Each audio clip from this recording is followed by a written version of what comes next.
Alhamdulillahirabbil alamin. Wassalatu wassalamu ala asyrofil anbiya wal mursalin wa ala alihi wa ashabihi ajmain, amma ba'd. Fa ya ayyuhal muslimun rahimakumullah, usikum wa iyaya bi taqwallah. Ittaqullah haqqa tuqatih wa la tamutunna illa wa antum muslimun.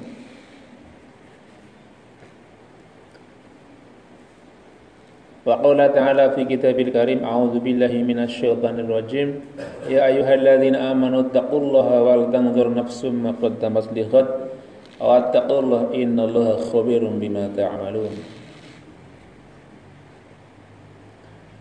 Jamaah yang berbahagia, monggo saestu kula panjenengan tansah munjuk syukur dumateng Allah Subhanahu wa taala ingkang sampun paring kathah sanget kanikmatan dumateng kita sedaya arupi napa kemawon kesehatan, kesempatan lan utaminipun inggih menika nikmat iman lan Islam minangka dados dasar kula panjenengan saestu tansah taat dumateng dawuh-dawuhipun Allah Subhanahu wa taala saha nabi sedaya abisanipun sedaya laranganipun Allah Subhanahu wa taala.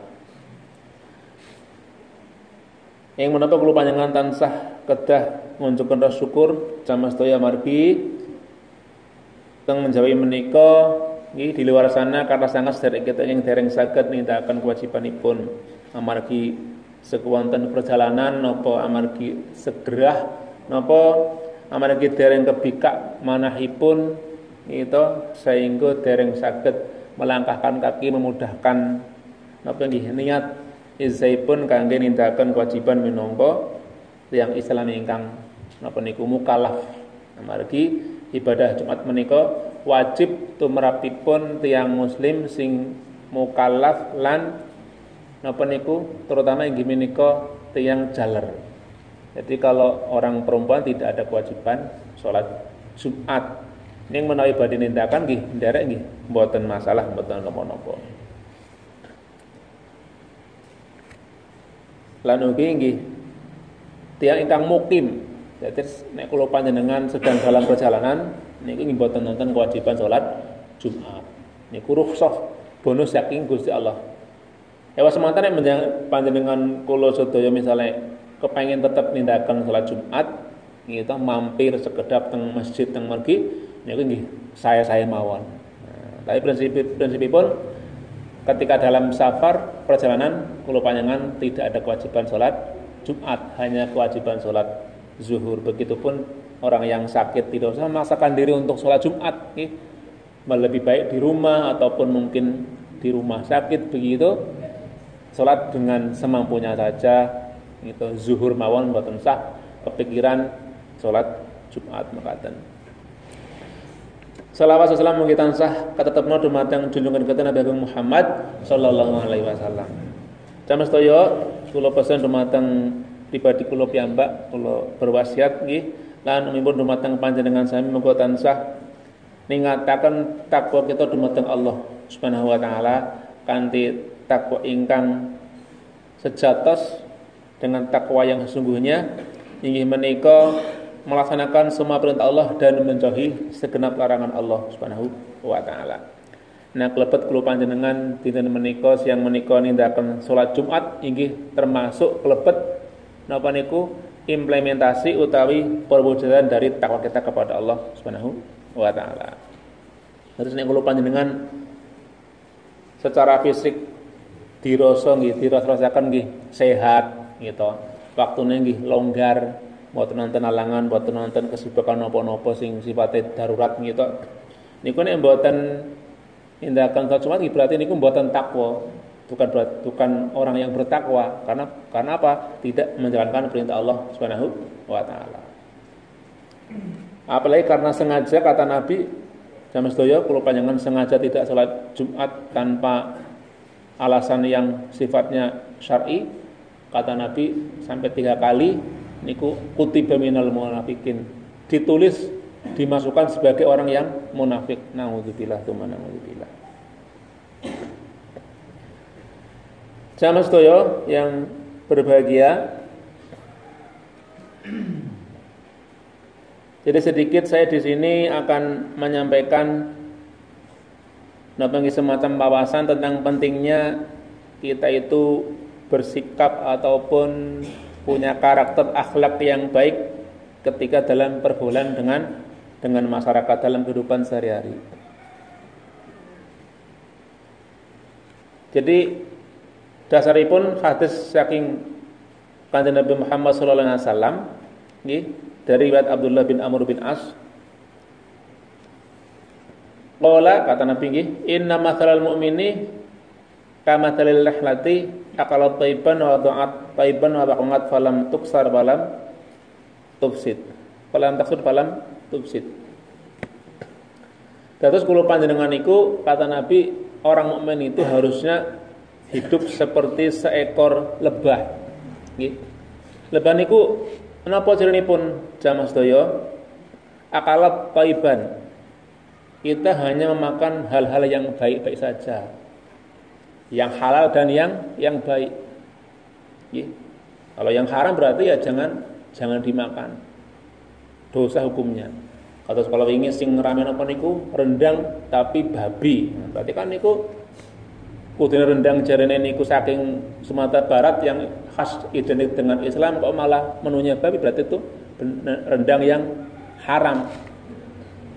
Begitupun mungkin nggih napa darah ataupun bangkai ataupun hewan-hewan yang napa dia berkuku tajam, bertaring tajam begitu, atau minuman keras dan seterusnya dan sebagainya, ya jangan dimakan karena itu merupakan sesuatu yang haram. Nah, orang mukmin harusnya seperti itu, hanya memakan yang baik-baik saja, yang halal juga yang baik.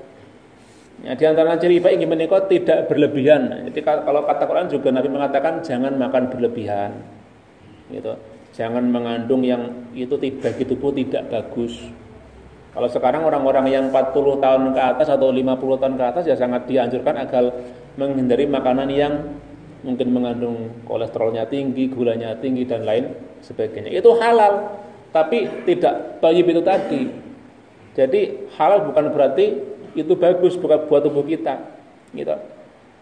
Ikan laut katakanlah, misalnya cumi-cumi, itu mungkin kan halal enak, tapi bagi orang-orang yang punya kendala atau mungkin punya masalah dengan kolesterol sangat tidak thayyib, tidak bagus walaupun itu halal. Jadi ini Nabi lebih menekankan selain halal gimana itu unsur thayyibnya itu tadi, ini bagus buat tubuh kita. Misalnya pun kalau gadah rencang teng kecamatan niku pas ngeterke semahipun garwanipun teng rumah sakit jeruk niku mengantar cuci darah begitu nggih ngapunten. Ternyata ketika cuci darah itu banyak sekali teman-teman satu ruangan yang sami-sami cuci darah. Niku kata sangat sing eji umur-umur 20-an tahun, malah keporo wonten sing belum genap 20 tahun niku pun cuci darah. Gitu. Jadi usianya masih produktif, bahkan masih sekolah tapi sudah cuci darah. Setelah sedikit tanya aja begitu, mungkin pengen tahu begitu rencang kula teng kecamatan niku teng kantor apa newan niku. Niku ternyata apa?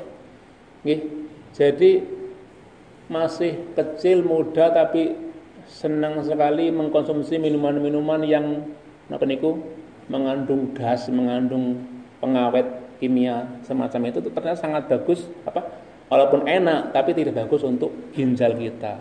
Dampaknya gini wow, banyak yang ginjalnya rusak, bocor, akhirnya harus cuci darah. Na'udzubillah. Jadi enak tapi belum tentu itu bagus buat tubuh kita. Halal juga belum tentu bagus buat tubuh kita. Yang kedua apa? Jamaah sedaya. Bahwa banget Pak Iban, dia mengeluarkan hal-hal yang baik juga. Napa niku? Madu. Gitu. Lebah itu kalau dia sudah makannya yang manis-manis, yang enak-enak gitu dari bunga-bunga dari pohon-pohon, terus dia itu mengeluarkan madu. Kalau panjenengan nggih sami diarahkan yang masuk ke tubuh kita yang halal yang bagus, keluarnya pun kata-kata yang baik, tidak menyakiti orang lain, kata-kata yang mengandung hikmah, mengandung zikir, mengandung wirid gitu.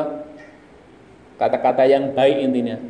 baik itu napa niku kalimat thayyibah ataupun kata-kata yang itu ketika kita bergaul dengan orang lain juga mengenakan, tidak mengandung fitnah, tidak mengandung adu domba, tidak mengandung mungkin ghibah dan lain sebagainya.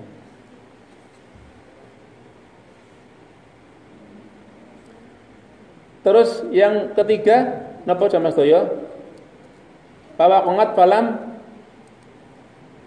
tukasir. Jadi ketika kula panjenengan ketika lebah tadi hinggap di sebuah dahan pohon, tidak mungkin pohonnya ataupun dahannya rusak gara-gara seekor lebah hinggap di pohon ataupun dahan tersebut. Kula panjenengan kata Nabi juga diarahkan seperti itu. Di manapun kita tinggal sebagai seorang muslim, seorang mukmin itu jangan membuat madharat, kerusakan itu kemaksudatan kepada lingkungan sekelilingnya. Jadi kata Nabi juga dalam hadis lain, al-muslimu man salimal muslimun min lisanihi wa yadihi. Yang dinamakan orang Islam yaitu ketika orang-orang lain, tetangganya, saudaranya, kiwa tengenipun, kanan kirinya juga merasa aman dari lisannya ataupun dari tangannya. Jadi kalau orang muslim kok lisannya membuat gaduh sekelilingnya, gitu, fitnah nopo segala macam, tangannya juga membuat kerusakan di sekelilingnya, tetangganya menjadi tidak nyaman, gitu, menjadi terganggu, berarti itu bukan muslim yang baik. Jangan-jangan dia bukan muslim yang sempurna, naudzubillah. Malah keporo jojo duduk wong Islam nek ngoten niku, gawe rusak marang kiwa tengenipun. Nah, lebah niku ngoten niku, dimanapun dia tinggal tidak membuat kerusakan, tidak membuat napa nggih masyarakat ataupun lingkungan sekitarnya menjadi jelek, buruk ataupun rusak begitu. Nah, yang terakhir jamaah sedaya, ciri napa niku? Lebah niku kata Nabi dia tidak akan menyerang kalau tidak diganggu. Jadi dia hanya akan menyerang ketika diganggu oleh orang lain. Ini sesuai dengan prinsip napa niku ajaran Islam kula panjenengan inggih menika, jangan menyerang, jangan memukul, jangan membunuh, jangan berperang kalau memang tidak didahului oleh orang lain. Jadi jangan pengecut, istilah pun ngoten niku. Jangan menyerang, tapi ketika diserang jangan lari begitu. Kata Nabi kan seperti itu. Makanya dalam prinsip perang teng agami Islam ingin menika jangan mendahului untuk menyerang orang lain. Tapi ketika orang lain mendahului baru kita menerima tantangannya. Jangan lari dari pertempuran. Maka di antara nama niku dosa yang sangat besar kata Nabi adalah al-firaru yaumaz zahfi. Melarikan diri dari pertempuran. Wis ning medan perang mau milih melayu. Pengecut itu termasuk dosa besar. Gitu. Jadi 4 hal tadi jamaah semuanya mungkin sebagai renungan bagi kita semuanya. Karena Nabi memang mengajarkan seperti itu, seorang mukmin hendaknya kehidupannya seperti seekor lebah, ya. Yang masuk ke perutnya adalah kebaikan, yang keluar dari dirinya, ya, adalah juga kebaikan. Artinya dalam hal ini kita hanya mengucapkan yang baik-baik saja, hindari mengucapkan yang tidak baik, yang malah madarat. Yang berikutnya, tinggal dimanapun kita tidak membuat kerusakan, lingkungannya menjadi aman, menjadi selamat, damai begitu. Dan yang terakhir, dia tidak akan pernah melukai, menyerang, kecuali kalau diganggu. Ketika kita diganggu, kita sangat mungkin akan menyerang para pengganggu tersebut. Tapi ketika tidak diganggu ya jangan mengganggu orang lain. Begitu sedikit yang bisa kami sampaikan sebuah hadis riwayat Imam Ahmad dari sahabat Abdullah bin Amr bin As sama semuanya tentang pentingnya kita berkaca, berefleksi dari kehidupan ataupun karakter seekor lebah yang napa niku hewan ini juga termasuk nama dari ayat Al-Qur'an begitu. Ada surat An-Nahl, surat tentang surat lebah begitu. Mungkin karena pentingnya kita juga mengaca ataupun menteladani karakter daripada kehidupan hewan yang satu ini. Barakallahu li wa lakum fil Qur'anil azim wa nafa'ani bima fihi minal ayati wa dzikril hakim. Aqulu qouli hadza fastaghfirullah innallaha huwal ghafurur rahim.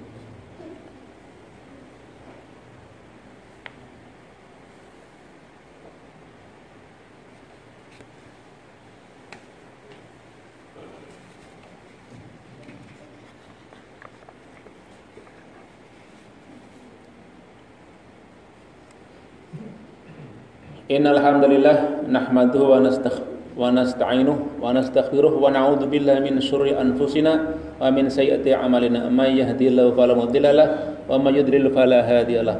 Asyhadu an la ilaha illallah wahdahu la syarika lahu wa asyhadu anna Muhammadan 'abduhu wa rasuluhu la nabiyya ba'dahu. Allahumma shalli wa sallim ala Muhammad wa ala ali Muhammad.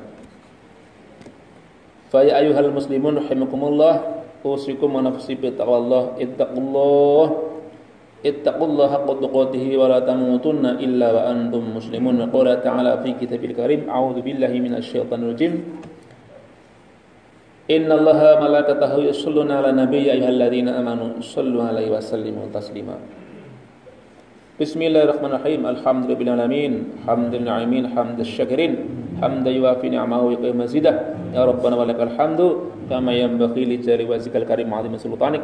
Allahumma shalli wa sallim ala Muhammad wa ala ali Muhammad. Allahumma ighfir lil muslimina wal muslimat wal mu'minina wal mu'minat al ahya'i minhum wal amwat innaka as-sami'un qaribun mujibud da'wat ya qadhiyal hajat. Allahumma inna nas'aluka salamatan fid din wa 'afiyatan fil jasad wa barakatan fil rizqi wa ziyadatan fil ilmi wa tawbatan qabla al-maut wa rahmatan 'indal maut maghfiratan ba'dal maut. Allahumma hawwin lana fi sakaratil maut wa la 'afwan dal hisab wa najatan minan nar. Allahumma inna nas'aluka al-huda wa at-tuqa wa la balaghina. Allahumma inna na'udzubika min jahdil bala wa tarkish shaqa wa syamatati al-'ada wa su'il qada. Rabbana ikhtim lana bi husnil khatimah wa la takhtim lana bi su'il khatimah. Rabbana al-haqqa haqqan warzuqna ittiba'ah wa anil batila batila warzuqna ijtinabah. Rabbana taqabbal minna innaka antas samiul alim wa tub alaina innaka antat tawwabur rahim. Rabbana atina fid dunya hasanah ila akhirati hasanah wa qina adzabannar. Wa sallallahu ala sayyidina Muhammad wa ala ali sayyidina Muhammad. Subhana rabbika rabbil izzati amma yasifun wa salamun alal mursalin alhamdulillahi rabbil alamin. Ibadallah, innallaha ya'murukum bil 'adli wal ihsani wa ita'i dzil qurba wa yanhaakum 'anil fahsya'i wal munkar wal baghi ya'idzukum la'allakum tadhakkarun. Fala dzikrullahi akbar. Wassalamu alaikum warahmatullahi wabarakatuh. Aqimus shalah.